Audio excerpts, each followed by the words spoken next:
आज करूया जुन्नर स्पेशल मासवडी आणि झणझणीत रस्सा।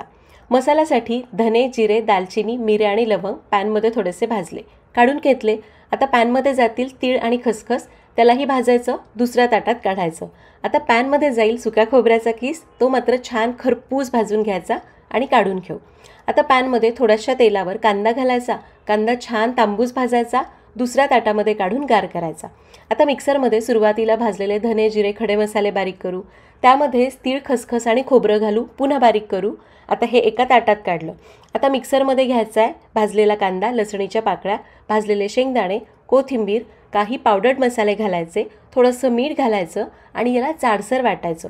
सुरुवातीला वाटलेल्या कोरड्या जिन्नसमध्ये हे ओलं वाटण मिसळायचं। मासवडीचा मसाला तयार झाला। आता पिठलं करायचं, त्यासाठी तेलावर हिंग घालू, मिरची, लसूण आणि जिऱ्याचा ठेचा छान परतून घेऊ।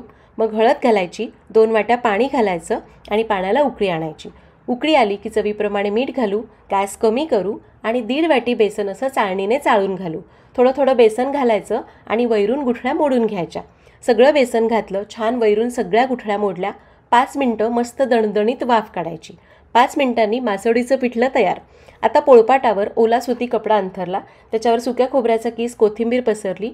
तयार पिठलं गरम गरम असतानाच त्यावर घ्यायचं, पाण्याच्या हाताने थोडंसं थापून घ्यायचं, इतकं जाड ठेवलं। आता बरोबर मधोमध असा मसाला भरायचा, कपड्यासहित गुंडाळून गुंडाळी करायची, वरून असं दाबून दाबून माशाचा आकार द्यायचा। मोठी वडी तयार झाली। आता 2-2 इंच कापून मासवडी कापून घेऊ। वडा तयार झाला, रश्श्याचं वाटण करू। तेलावर थोडासा कांदा चांगला भाजून घेतला।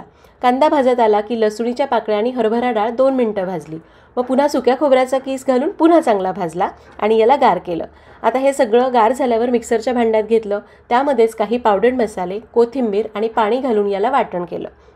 आता रश्श्यासाठी तेल गरम केलं आहे, त्यामध्ये घालायची मोहरी, जिरं, हिंग आणि तयार केलेलं वाटण। याला चांगलं परतायचं। मग यामध्ये घालायचे भरपूर पाणी, पातळ रस्सा करायचा। चवीप्रमाणे मीठ घालू आणि उकळी आणू। उकळी आली की गॅस कमी करायचा आणि न झाकता मंद आचेवर रस्सा असा 5 मिनिटं उकळू द्यायचा।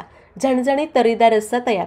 आता ताटलीमध्ये रस्सा वाढायचा, सोबतीला मासवडी आणि कुस्करून ओरपून खायला भाकरी। क्या बात है! नक्की करून बघा आणि अशाच रेसिपीजसाठी फॉलो करा।